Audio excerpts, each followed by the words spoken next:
Nithyanandam. Hi, this is Ma Nithya Oviananda. Today, I'm talking again about sannyas. I wanted to share an experience that I've had with you about what is sannyas, another one of the aspects of sannyas. So that would be, to me, one of the things is unclutching.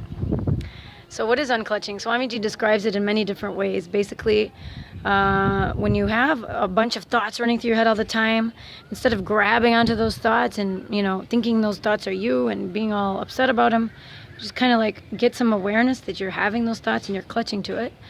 And then just kind of let it go.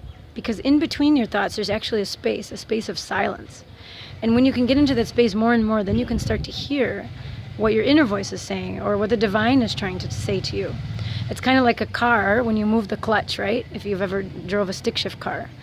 From first to second gear, in between there's neutral. You have to go to neutral before you go to, reverse or whatever. You have to go into the neutral gear before you switch. So in the same way, that space in between the thoughts, that neutral space, where the car is suspended for a moment, where you're not in gear. So what I wanted to say is, so when something happens to you and it's kind of getting to you, you can for a moment stop and think, what is going on right now? Let's have awareness with our thoughts. Why are we going all over the place? Why are we getting attached to something? Or why is something upsetting us? Like, let's say your dinner's not there on time, or you ordered something and it's the wrong thing. Instead of getting upset, just for a moment unclutch from that thought, because there's no reason to really be upset. You can fix it.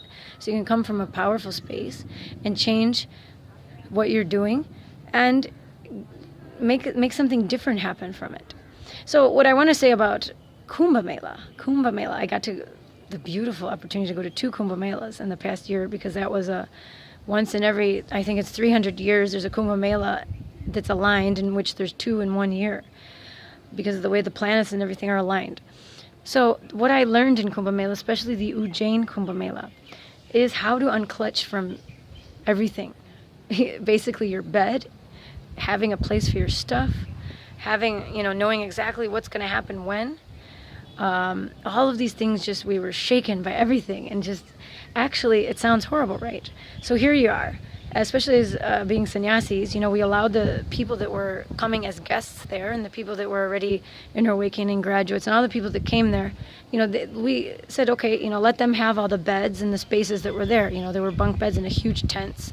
So there were like 4 dormitories set up, 2 for men, 2 for women. So we're like, let them have their space, but we needed a place to put our stuff, right? So along the walls of the tent, we put our stuff. So kind of basically, we would live out of this suitcase and then find somewhere to sleep at night.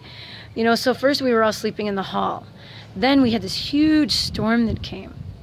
And basically everything got kind of flooded and sort of muddy, and we were trying to then clean up. I mean, a huge wind came and blew everything around, because we had the hugest, tent city, basically. It was like another city there. So we all got together and we were working, day and night with people, just trying to get everything refixed. And it was actually a beautiful experience where the community, got together, the Sangha got together under the guidance of Swamiji. Then there was a huge tent for the dormitories. Then there was a huge tent for cooking and all the things that happened. And a huge, 10,000 square foot hall that was there, which we were sleeping in, that got messed up. And then a temple, which was another at least 10 or plus thousand square feet. A temple. There were over 30 deities there, I think. Over 30 deities. And the normal large deities also. And Swamiji had a huge stone lingam there and everything. It was just amazing. It was just actually amazing. So then after the tent got messed up, I was sleeping in the temple. So basically it was kind of like living that life of a sadhu. Every night, where can you go? Basically I had my yoga mat and my jata I used as the pillow. So somehow, I just got over all that. And then the showers in the morning were basically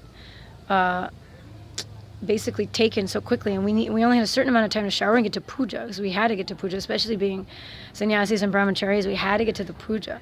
So I would actually go into the bathroom and take the sprayer for the bathroom and take my shower.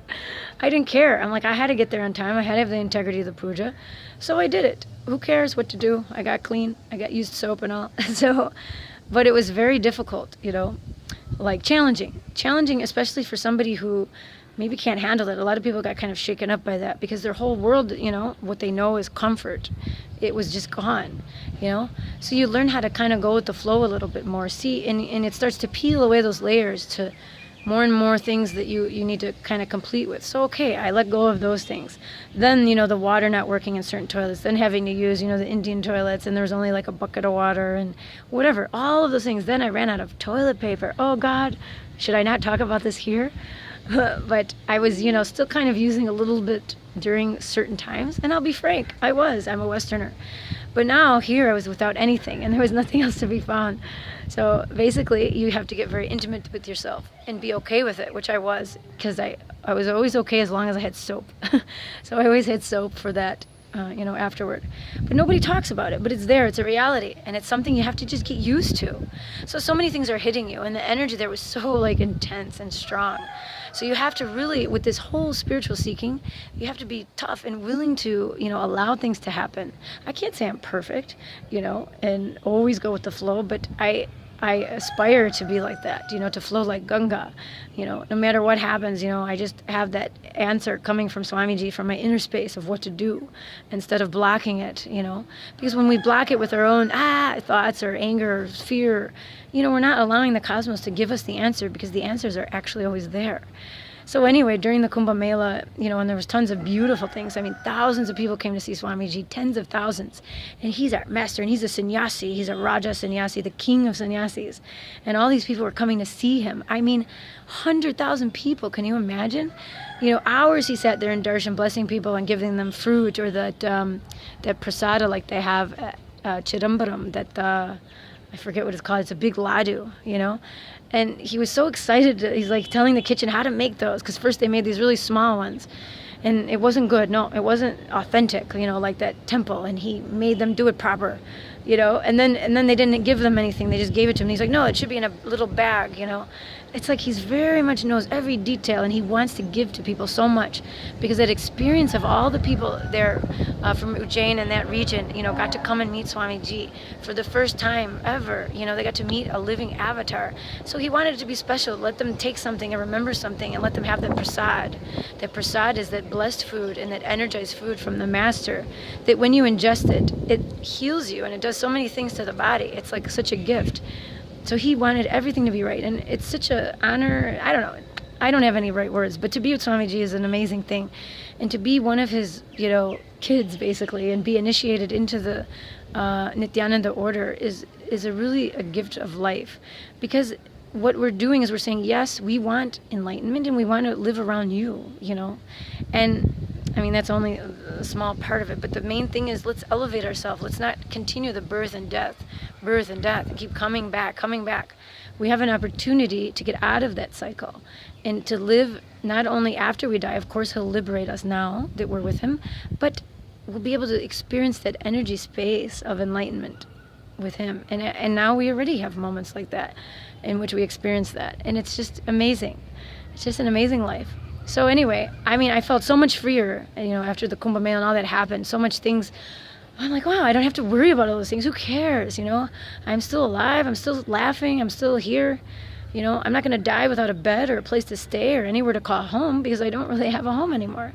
I had my little bag and my clothes, and I was just appreciating having something clean to wear, something to eat, and a place that was dry to sleep. And I felt fulfilled with that. Yay, So you really get to experience many different aspects of yourself and about life when you take sannyas. So thanks for watching again. Hope to see you soon in Bididi Inner Awakening program. Join the Adinam program, any of the two-way programs in your city, your nearest city. Go to nithyananda.org and look up what is the nearest city in your place that you can go and experience two-way Nayana Diksha with Swamiji, in which he'll see you, bless you, and awaken your Kundalini. Thank you very much. Nithyanandam.